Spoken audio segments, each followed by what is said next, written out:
By the way, I am Nikhil. I am a software developer at Drive.ai. So I will be mostly explaining MVCC in PostgreSQL in perspective of developers. So my goal is to help developers to understand enough PostgreSQL so that they will write up better queries. So yeah, we know that today we'll be discussing MVCC in PostgreSQL. That's the hidden engine behind your transactions. So we will be seeing how Postgres stores your data, isolation level, transaction and visibility rules, MVCC, table bloat, vacuum and auto vacuum, and wrap up and QA if time persists. So yeah, so I had a friend who is into business analytics, and he was doing something with Postgres SQL. I asked him, I was studying this MVCC, Postgres and all, I was very excited.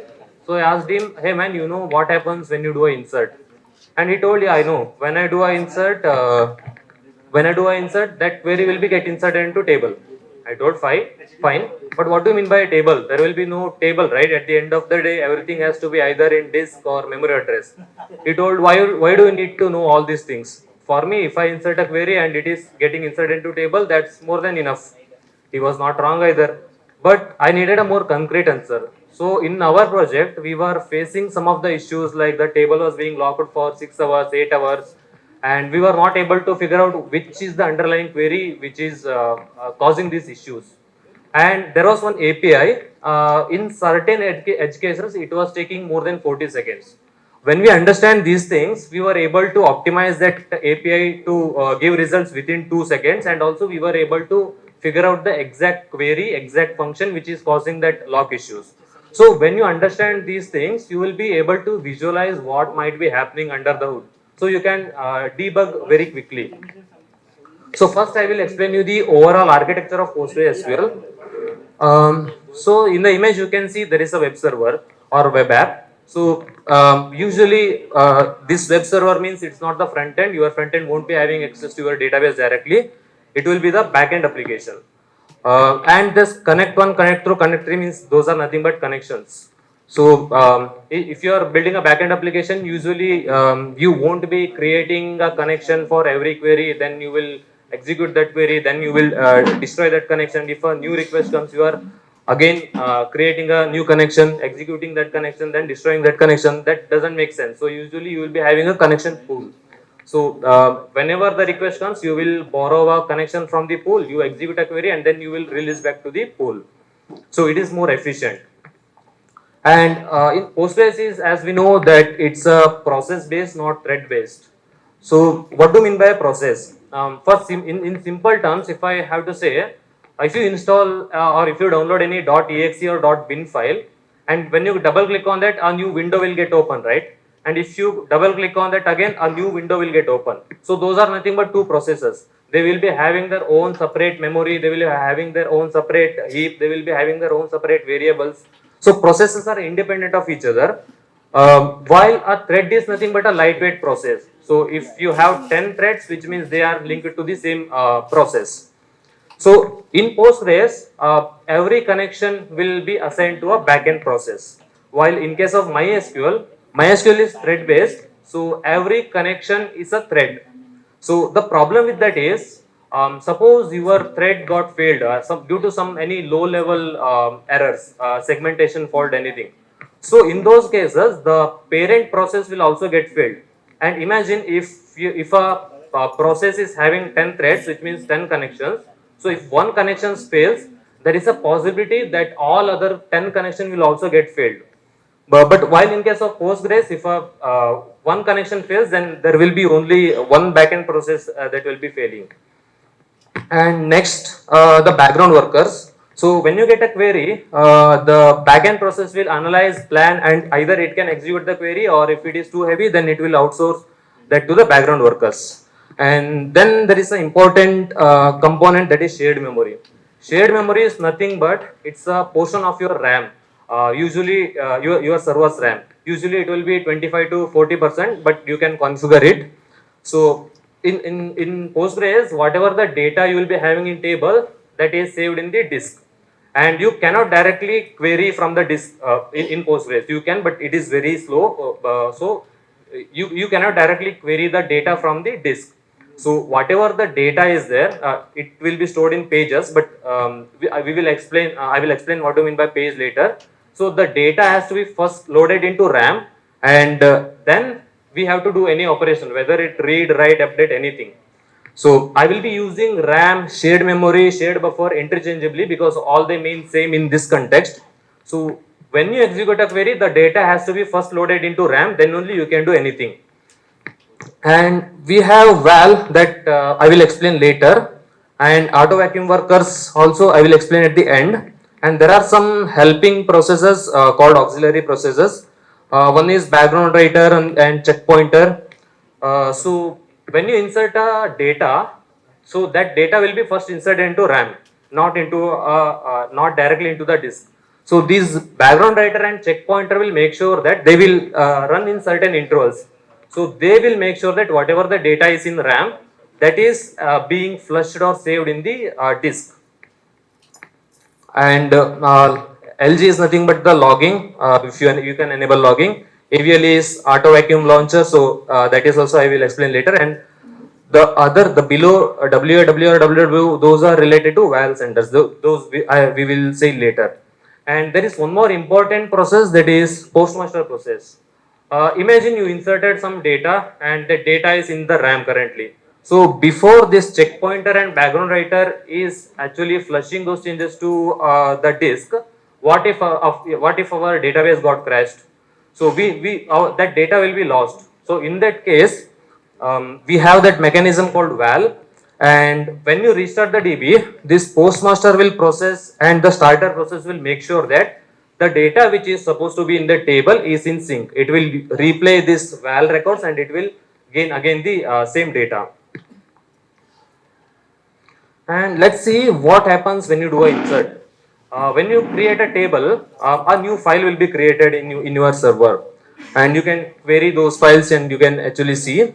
So what happens when you do a insert, when you insert a row? For that, first we need to understand what do you mean by page. Page is the fundamental unit of storage in PostgreSQL. By default, the page will be having 8 KB storage. So why 8 KB? So in most of the OS, the OS level page size is of 4 KB.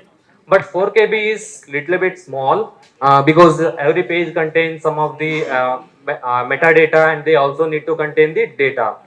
So, but if you increase it too much, 16 KB, 32 KB, all those things, then if you want to read a single row, then you need to load the entire page. So they chosen the sweet point, that is 8 KB. And yeah, so table is nothing but the collection of these pages. And we will see a structure of a page. There you can see the first header, that is PDLSN. LSN means log sequence number. So we will see this right ahead log.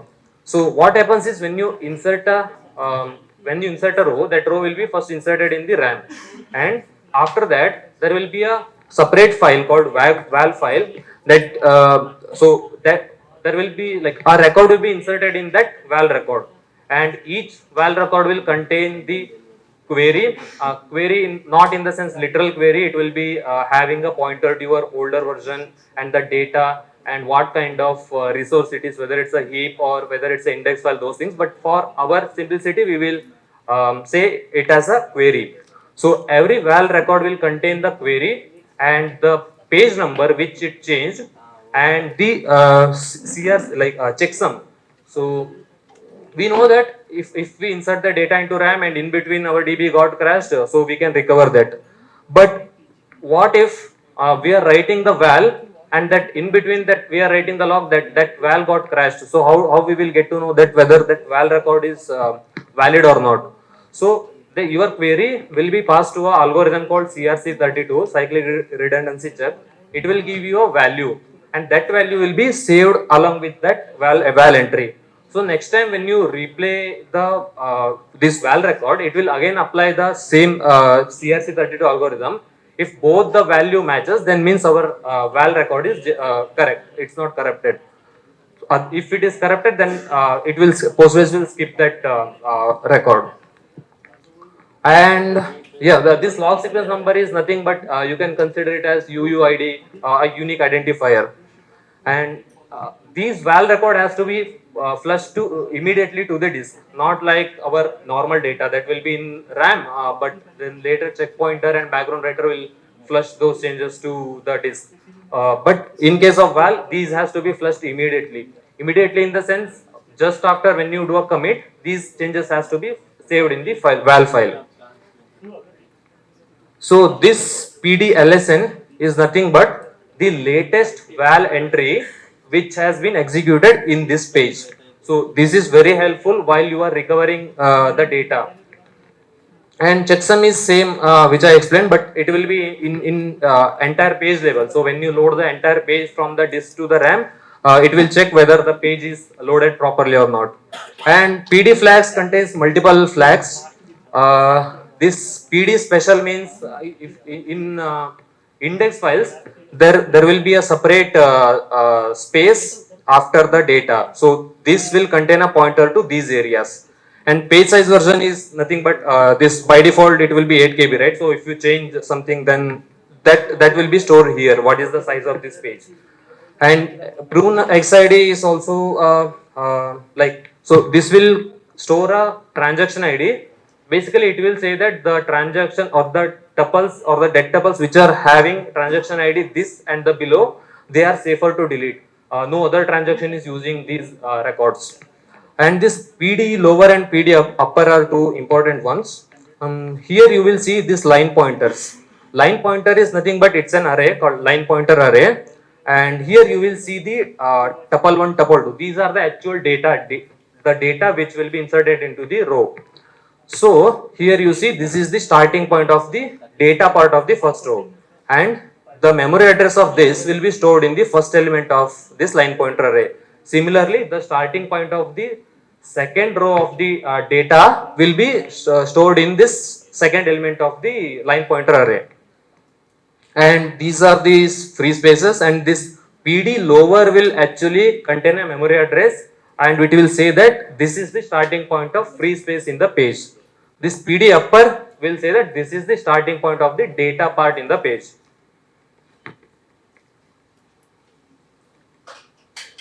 Yeah, so we will recap once again what happens when you insert a row. So first thing is there is a concept called free space mapping. So Postgres will find a page which is having some free space, and that page will be loaded into the RAM, and a val entry will be generated, and that val entry will be immediately flushed to the disk. And then after some time, after some interval, the background workers and background writers and the checkpointer will make sure that the whatever the data is in the RAM, those will be flushed to the disk. And system columns. So suppose I have a table, I am having three columns, ID, name and balance. And when I insert a row, Postgres by default adds some of the columns. So here you see created by, deleted by, location, but there will be more columns. We will be seeing only these three now. So this created by 750. 750 is nothing but the transaction ID that created that row. So in Postgres, everything is a transaction. Whether you do a simple single select statement, it is also a transaction. So whatever you do, it will be a transaction. So transactions means every transaction will be having a transaction ID. So this 750 is nothing but the transaction ID that inserted this row. Similarly for this row. And I did update those two columns. The transaction ID is 763 and I committed. So as you can see, the two rows still exist and the two new rows are added. And if you see the deleted by column here, so it has been updated, and the new row, the created by, has been updated. So this deleted by is also the transaction ID which says that this row has been deleted by transaction ID 763. So in Postgres, delete doesn't actually delete. It is just like it will mark it as delete. And yeah, so this, okay, then this location means where this row is actually saved in the page. So this 3,1 means go to the third page and there go to the first element of the line pointer array, there you will get the memory address of starting point of the data of that row. So this created by column is called as xmin, this deleted by column is called as xmax, and the location is called as ctid. So yeah, what happens when you do a delete? So when you do a delete, the xmax or the deleted by column will just get updated. The record will still exist in the table, the record will still exist in the file, but just this deleted by column will be updated. And when you do what happens when you do update? Update is nothing but a soft delete plus insert. So if you update a row, that row will be marked as delete and a new row will be created. So how many of you faced these kind of issues? So wrong database selected, just 83 lakh rows affected. So imagine you are like in a transaction you inserted some 83 lakh rows, but then you found out that either the environment is different or the data is incorrect. Now you want to roll back. You will just do rollback. Imagine if Postgres has to actually go and delete these 83 lakh records in the disk, how much time it will take? So let's assume that this inserting 83 lakh record will took around 30 minutes. If it is going to delete all those 83 lakh records in the disk, it will again take 30 minutes. That by the time till that time our table will be locked. What it does it? So we have one more concept called clog or commit log. It is a separate file which you can find in pgexec directory. So every transaction can have a 3 status. Either it will be in progress, commit, or aborted. So in this file will contain the transaction ID and the status. Every transaction ID with its status. Either it's committed, in progress, or aborted. So if you do a abort, it doesn't actually go and delete all those rows. It will just add an entry in this file and it will say this transaction ID is aborted. So what happens when you do a read then? Suppose I did a query select star from the table where ID is 1. So first thing it will check is, it will check this created by, it will say 750. It will load that clog file and it will check the status of that transaction. So if it says committed, which means the insert was successful. So it will say I can show this row to the user. Next it will check this deleted by. It will check the transaction ID 763. So it will again check the clog file and if it was also committed, which means the deleted, whatever the delete operation that was successful. So I am not supposed to show this row to the user. But if this transaction is aborted, which means our delete was not success. So it has to still show this row to the user. So with this single commit file, we are saving so many resources. So visibility and access control. So there are two transactions, transaction 1 and transaction 2. You did the same select query initially in both transaction and it is giving the same result. And in transaction 1 you did update. Now it is saying 400 and 300. Now next you did the select in transaction 2. Still it is showing 500 and 200 only. And when you commit here and then you do a select, it will show you the latest data. So dirty read happens when a transaction reads uncommitted data from other transactions. In Postgres, dirty reads are not possible because the default isolation level is read committed. So let's understand what do you mean by read committed. So every select will sees the data committed at that moment the statement starts. A new snapshot is taken per statement. If you run the query same twice in a transaction, you may see different result. What do you mean by that? So here in case of read committed, you started the transaction 2, and when you came to this select statement, it will take a snapshot of the DB and it will contain all the data which is committed till that time. And you waited for some time and then you again did the query, then it will take a new snapshot, a fresh snapshot, and that will contain all the committed data till this time. So in the same transaction, if you do multiple times the same query, you might get a different data because in between there might be other transactions who are committing the data. So that is read committed.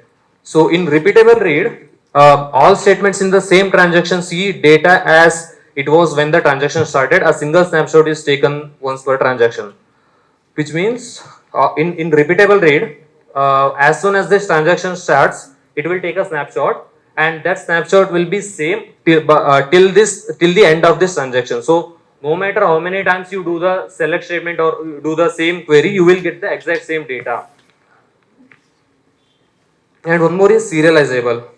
So it will not, it is not just going to give you the snapshot, but also it will monitor your transactions and the updates, and it will try to place the queries one after another so that there is no conflict exist.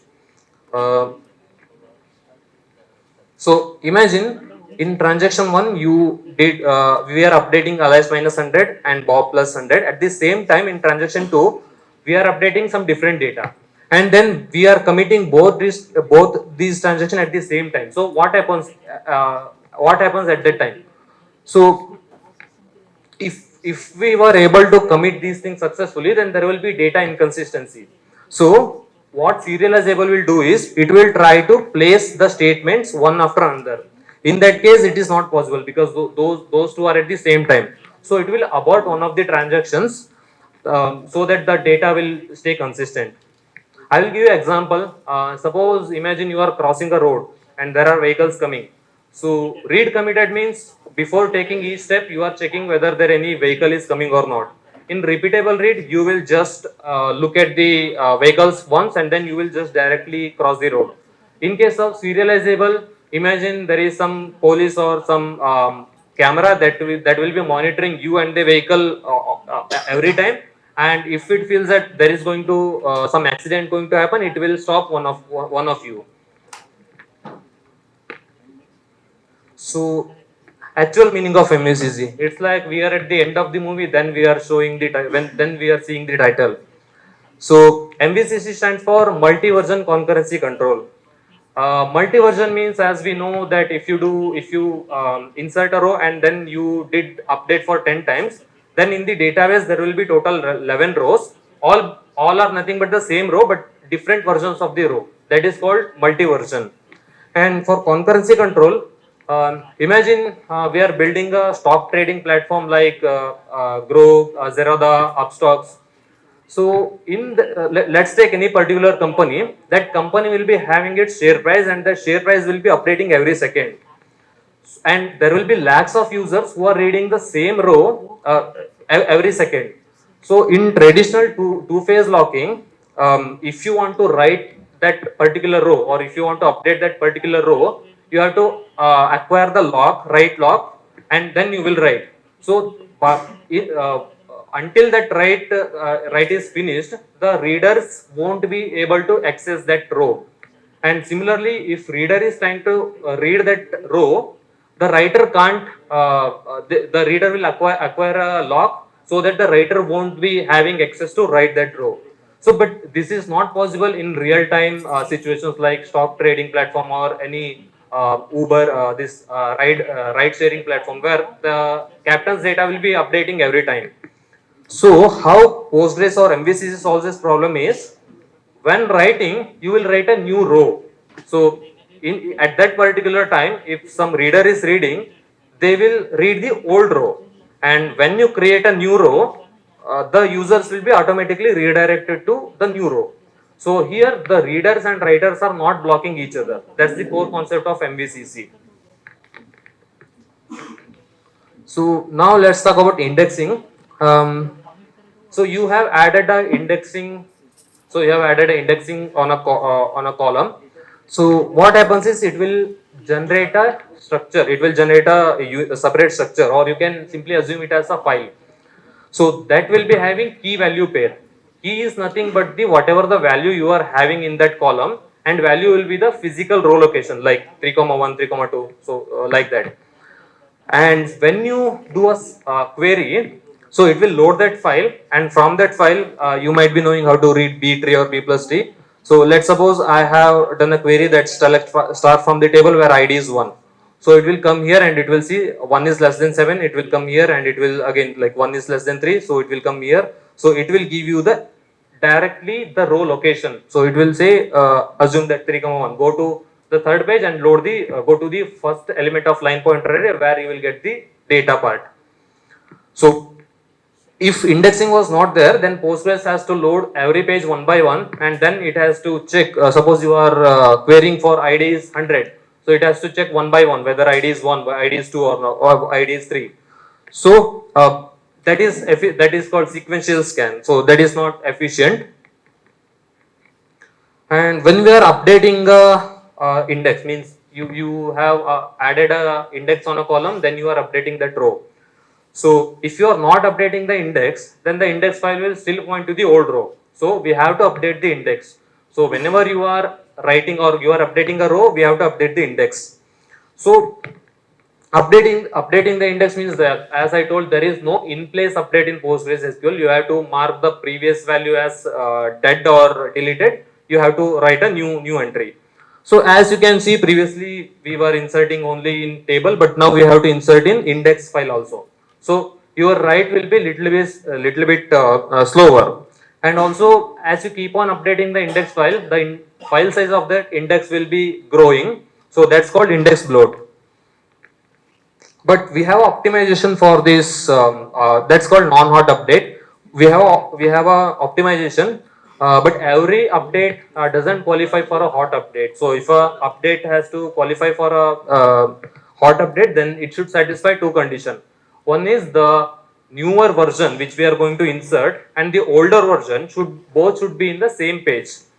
And one more is the value of that indexed column should not change. So in those cases, we will not be touching index file. We will be just adding the one more version of that row. But index file will still point to the old row.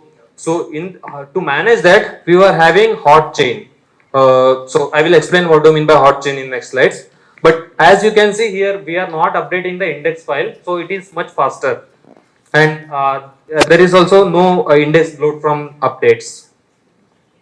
So yeah. So suppose you are querying a table where ID is having 1000, it will go to the index file and it will check for the key which is having 1000, and then it will say, okay, go to the fifth page and go to the first line pointer array. So you can see it is going to the fifth page, and there it will get the actual data.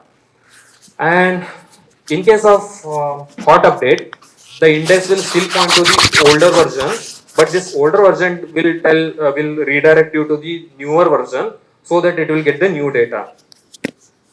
Here we can understand clearly. So I have a row, and this is the index file. So index file is pointing 0,4 means page 0. By default, I mean the pages start from 0, not from 1. So it is okay. So this index is pointing to this row, and I have updated this row. So as you can see, I have updated this row, and it is created a one more version of that row.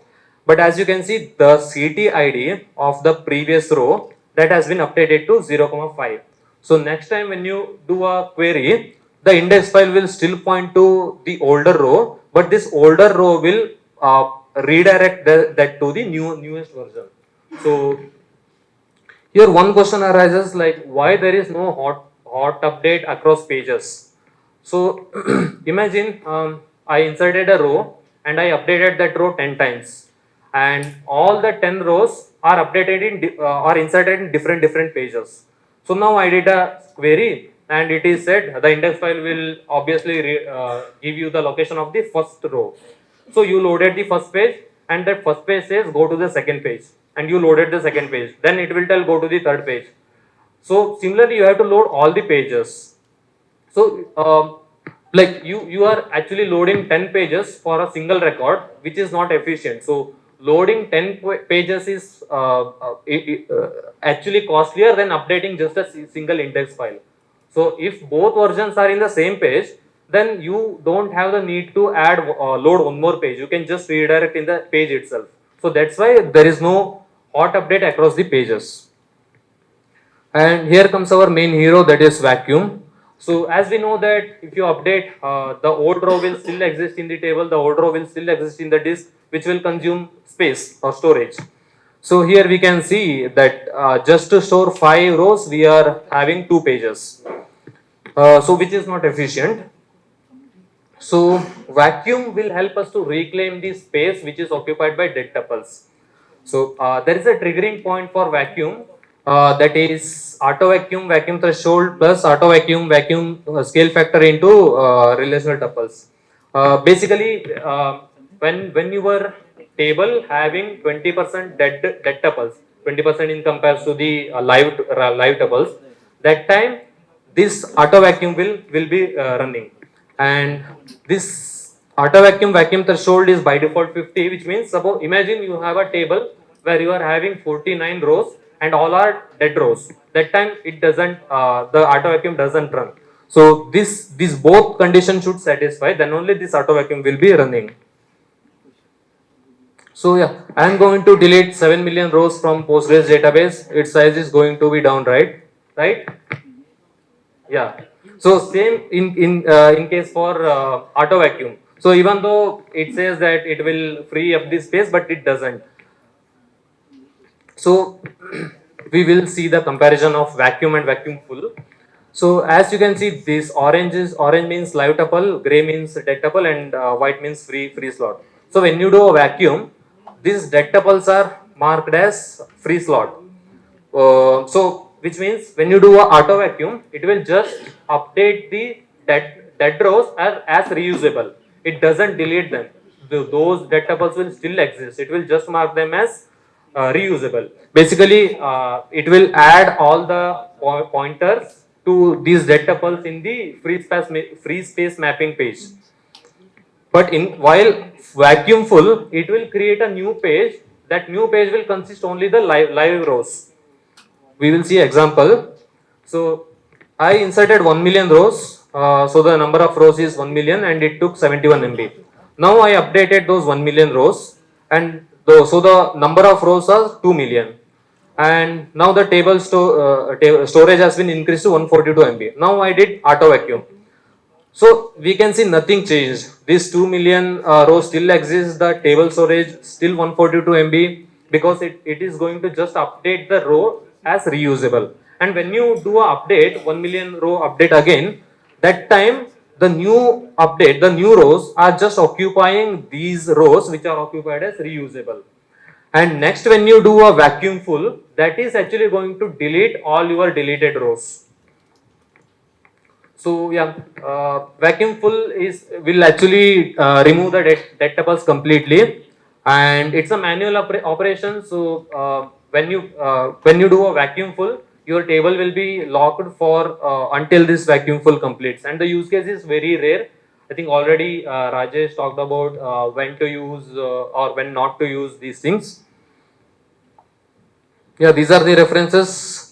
And good night. If you have any questions, you can connect with me. Sorry? Insert statement. Yeah. I mean, if you are in a transaction, then you can just, if you type to begin, and then you can just roll back. Otherwise, you have to delete. There is no option.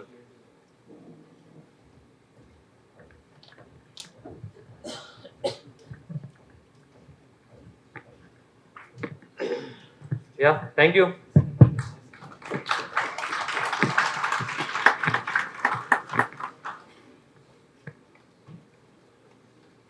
Question, Yeah.